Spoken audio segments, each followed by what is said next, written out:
All right, everybody. Welcome to Find Out Friday. This is where we talk about different concepts in concrete, and Andrew kind of takes us through some wisdom gaining lecture here. And so today, what we thought would be good to discuss was kind of how we use Vue.js and what are some of the kind of times to use it, when not to use it, and kind of how to use it. So with that, I will pass it on over to Mr. Andrew Ambler.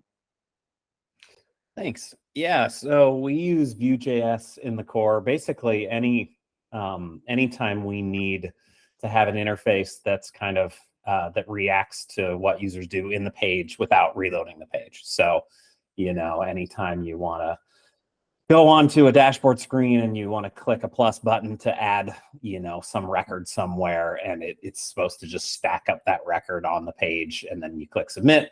Or if there's backend submissions on a page that happen through an AJAX request. These days, all of that stuff is typically not written in vanilla JavaScript. It's also not written in jQuery anymore, although there's plenty of jQuery still left in the core.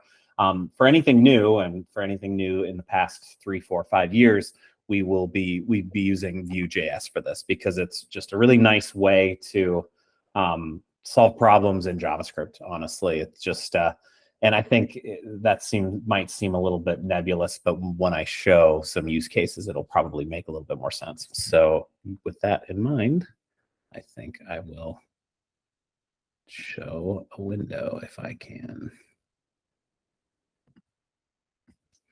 All right, can you see this concrete site?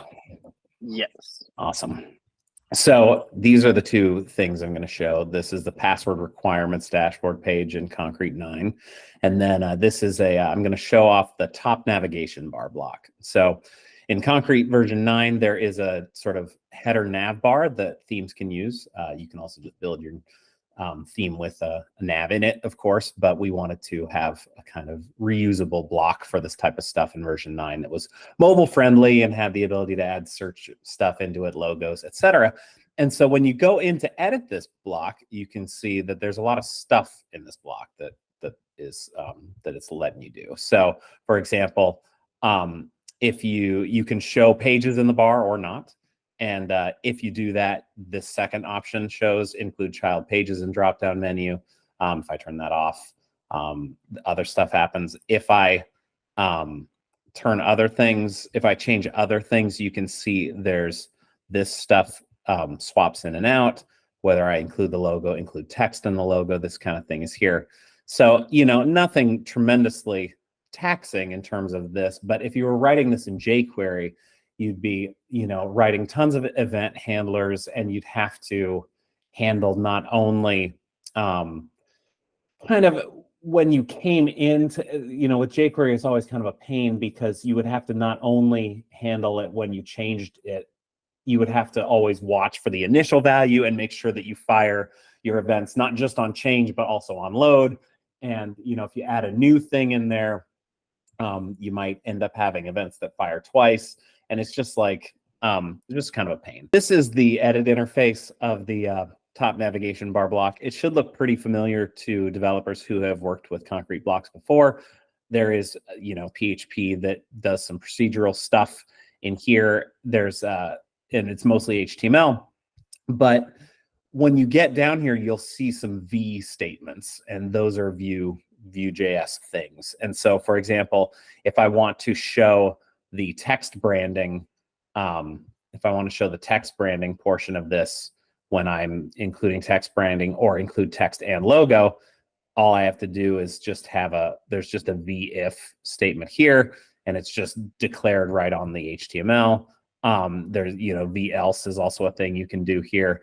And basically, when I pass the data into this Vue.js block, it just will automatically always update based on the current state of what I passed in. So not only will it load properly based on the initial value, it will, if I happen to change the branding mode, it will automatically, it just takes care of updating the DOM for me. I don't have to tell it to do anything. It just, you basically say, hey, based on the branding mode parameter, if it's equal to this, show this part, and then it will update automatically because there's this V model thing, which is also very nice in Vue. And so basically you pass in default value, and then anytime the natural radio button changes or someone select menu, all the different form elements are covered. Anytime this radio button is changed, the branding mode JS parameter that's in data will update automatically, and it will change. It will take care of updating the DOM for me. Additionally, since this is Vue, I can include concrete Vue components. So in version 9, there are a bunch of all of the sort of core components for things like choosing users, choosing pages, choosing files, like those little selectors that you see here. This is all that this entire thing is bound up inside a custom component. So there's PHP wrappers for this, which we've had forever. And so if you use PHP to output this, it will output the same thing. But behind the scenes, what it's really doing is printing out a Vue component HTML here. And so since this whole thing is a Vue app, a tiny little Vue app, I can just include concrete file input, which is automatically available, and pass in my stuff here. And so that it's a really nice way of doing it. And so yeah, that's cool. What's that? Oh, I just said, yeah, that's cool. Yeah, oh, yeah, nice. And this is a little bit of a weird example because it is kind of a hybrid PHP and Vue thing.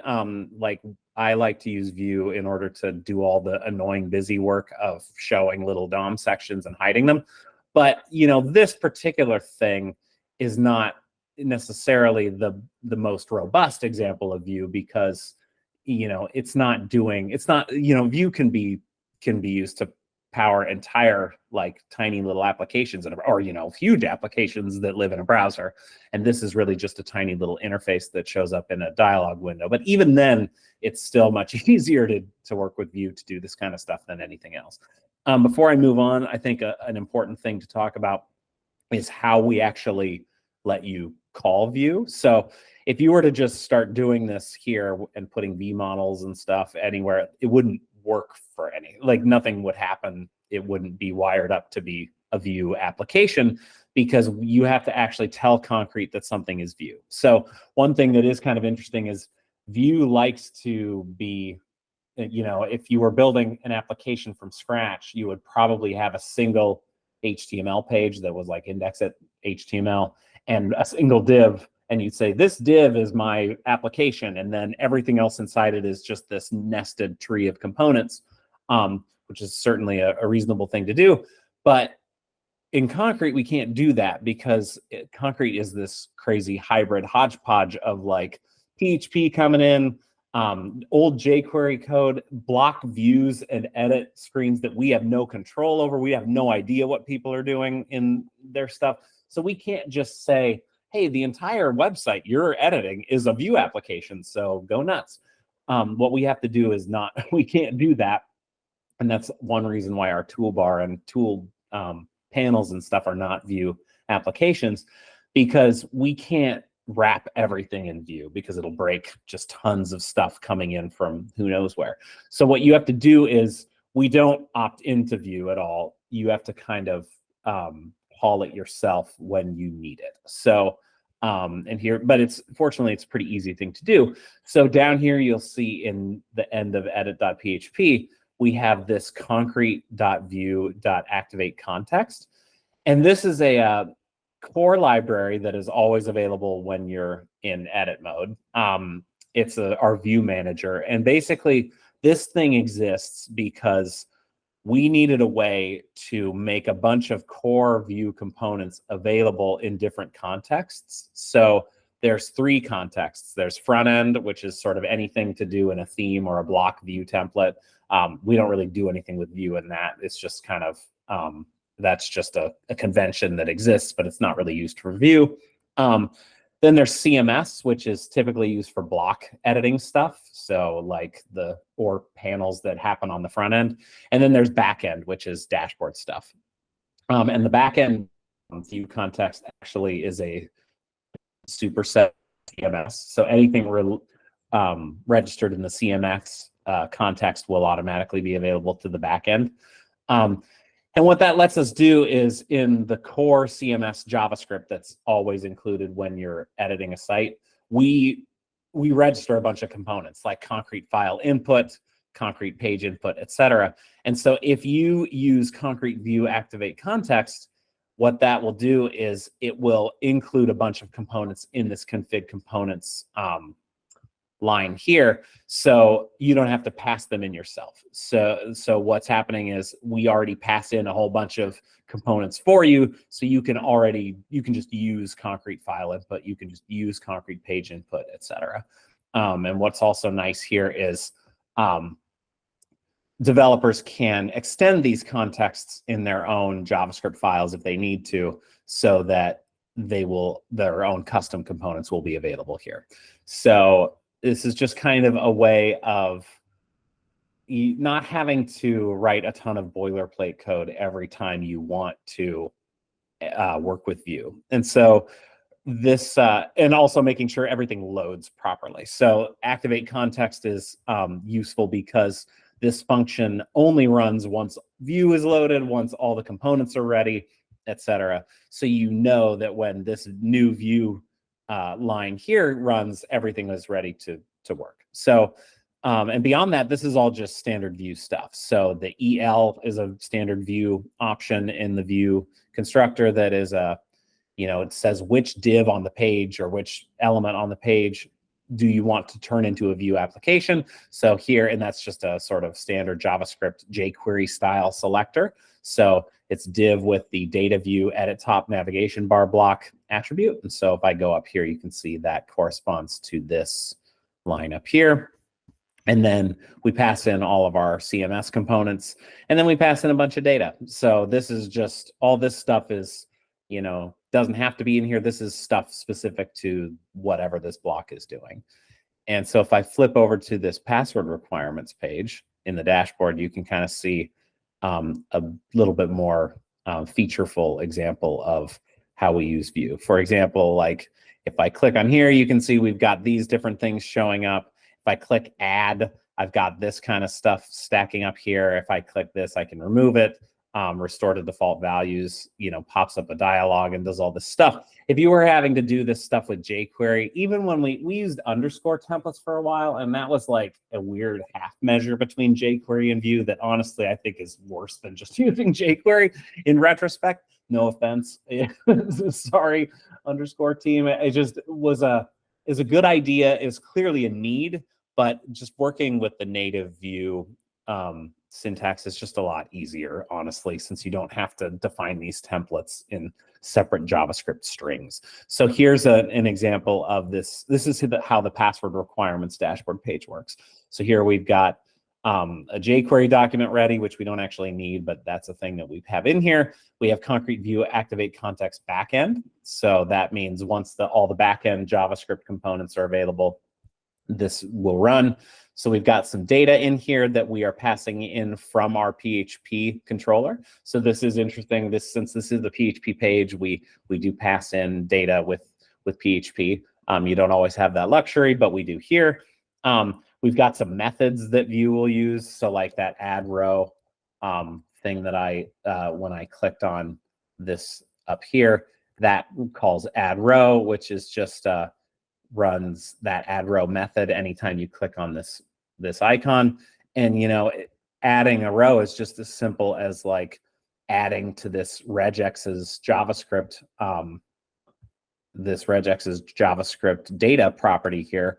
And since Vue is reactive, it just does a for loop in all of the regexes here. So anytime I click on that gets incremented, and it just adds another input group to the list. So it's just really with, just like 3 lines of code, you've made it so that not only do you have the ability to add this stackable thing, which was always annoying to do in sort of regular jQuery, you also have it wired up directly into your data object. So once I start typing stuff in here, it's automatically part of this regex's JavaScript object, which I then can do something with. I can submit it to the backend, or I can, JSON encode it and submit it through Ajax, all kinds of stuff. So, and since this is JavaScript, you can call other Concrete sort of vanilla JavaScript stuff, like the Concrete alert library will pop up a dialog box for you that looks like a Concrete box. That's something that's happening here. So, you don't have to just use Vue. You can kind of pick and choose the best things that you need. You can even use jQuery in these things. It's not wrong. It's just you can kind of see that's exactly what's happening here, and that's okay. So, yeah, so it's really just a new way to more easily get certain things done. And I think once you start actually using it for your rich interfaces on blocks and in dashboard pages, it's really hard to live without, for sure. Yeah, did I cover everything? Can I answer any questions about that? I had a quick question. Can you go back to I'm not sure which file it was, sort of the form view? Yeah, right there. It looked like you were passing in a Vue component into your form helper at one point, or did I not see that correctly? You had like, there might be I thought I saw on one of those pages you had a form helper, and then you had, yeah, maybe it was on this page. This one? Yeah, down, if you go down, yeah, see where we have like form, text area, and then I thought I saw a view somewhere in there where it looked like you were passing in, maybe not. Is it like this guy? Yeah, that's it right there. How does that work? So I didn't write this exact. Okay.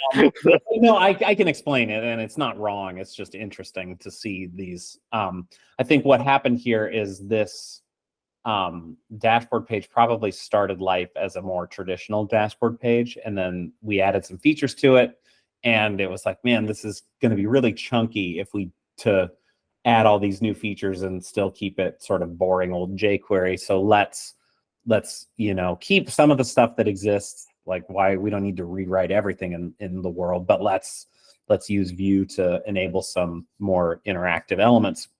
So it's important to remember that the Concrete form helpers are literally just brain dead. Like they're just constructing elements, right? So like there's no real difference between form checkbox here and like input type checkbox here that I have here. Like if I were writing now, it does add in like two different sort of domains. So if I were writing this from scratch, I would just use HTML because there's no benefit to the form helper. So one of the benefits of using the form helpers that we used in the first place was that in olden times, when you submitted a form and it reloaded the page, it would keep the state of what you had selected. So it would look into the request and say, hey, this is a post. So instead of using what this person has passed in as the value or has passed in is checked false, I will actually look and see in the post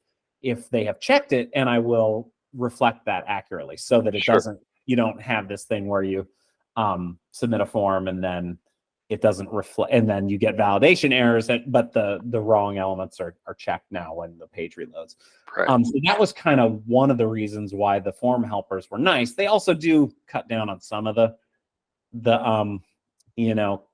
code that you have to write, but like it's really kind of negligible. Like, is this line of code much more onerous than this? Like, not really. And honestly, having to remember the order of the arguments is like not inconsequential cognitively speaking. So like but yeah, so there's really, so I suspect that this checkbox thing already existed, and they were wiring up the Vue stuff and said, well, I better pass in, I'm going to use Vue for my, I need to check whether is password reuse, like is checked for some reason. Like I want to show some, that's not good. I want to be able to show something based on that. Yeah, so like right here, they show this next little area if password reuse is checked. So what they need to do is they need to have is password reuse registered within this data object. Otherwise, they can't do a VIF on it. So they said, well, it doesn't, since this is a traditional web form, there's actually no end benefit to the application to have this. Like it's not storing data in a way that makes it to the back end. Because it's just a traditional checkbox and it just submits to the back end. But what they're doing is they need it to be registered as a data property in order to do this VIF statement. So they use vModel for that, because vModel automatically updates a data property based on, the current state of an HTML element. So it is definitely a little weird. But it's not wrong necessarily. I wouldn't do it if I were writing this from scratch, but I also wouldn't tell a developer to like spend 20 minutes changing and possibly introducing bugs. The one below it where you get the number, the form number validator or whatever that helper is there, where it's got the model trim, bind, required, all that stuff. That looks even more complicated and likely to cause some sort of error that you can't track down. Yeah, no, this is I'm not even, that's funny. I'm not even sure what. So this wouldn't be considered best practice doing it this way. No, not if you were doing it from scratch, for sure. Okay. Yeah, but it's definitely, but I think it does underscore that like the point of this is to solve problems, sure, not to be perfect all the time. So there's nothing wrong with this, and I wouldn't want to accept pull requests to change this even necessarily, because we probably would if someone did, but because what's the benefit? Like this is all just the point is to enable nice interfaces that help people get work done, and and also don't have writing Vue code. It's a lot easier. It's a lot more robust in different situations. Like, it's easy to write jQuery code where, if someone clicks if someone clicks something and then clicks something else, it doesn't fire the right handler or something like that. And Vue, it's the way that it works. They abstract all that stuff away from you and do a really good job of actually updating the DOM based off of changes that get made. So it's, if you use Vue to write these very complicated and complex interfaces, it's a lot more likely that there won't be weird edge cases here and there based off of, clicking one thing or using one code path versus another. Okay. The other really simple question I had, which is probably just a Vue question, is so every time you're opening one of these VF or V4 or whatever, just the closing tag of the element closes that structure? Yeah. Okay. Yeah. And there's also, you can also use a template tag, like it's literally it's template with open the and JavaScript close. type. Like a template HTML tag, like field set would be renamed template. Anything you put in there, you can do VIF or V4 on those, but it will not include the template tag in the DOM. So for example, like there are certain tags that you can't nicely nest. Like for example, I'm spacing, but I feel like table tags, like there are certain ones where it's like, I want to be able to do it's not a table tag, or it's like a TD within the table tag. Like you want to be able to do a loop on a tag that has other tags at the same level, and it causes problems. So you can wrap them in a template tag to kind of, if that's the case. But yeah, that's generally how Vue works. And so that's another reason we can't just opt everything into Vue, is because it requires that your HTML is perfect. I mean, perfect is not true exactly, but you can't have an open tag, whereas browsers will happily render things and just assume that, oh, that div's missing, so I'm going to just close it for you. But like Vue will yell at you about that, which is probably fine. But yeah, it requires your HTML be a bit more strict than regular browsers. Okay. Well, it's interesting. I'm excited to get into it a bit more. Yeah, it's pretty cool. And like, again, some of the syntax for this stuff is less kind of clunky than this page has. Like v-on is clearly their that's their event handler, and that is still a valid event handler, but there's a nicer syntax that just puts an puts an @ symbol in front of click instead of yeah, I've seen that. But, yeah, and so there's just a lot of there's a lot of little developer niceties that are present in Vue. Nice. Cool. Well, yeah, I didn't have any other questions. Definitely was good to watch this. I remember refactoring the image slider a long time ago. And didn't have this, and if I had this, it would have probably been a lot easier. So yeah, fun to sure. That's with all those repeatable elements, yeah, those nested repeatables. Yep. Yeah. So, but yeah, no, this has been really helpful. I definitely appreciate you going through it, Andrew, and elucidating it all to us as I get elucidated here in the sunlight.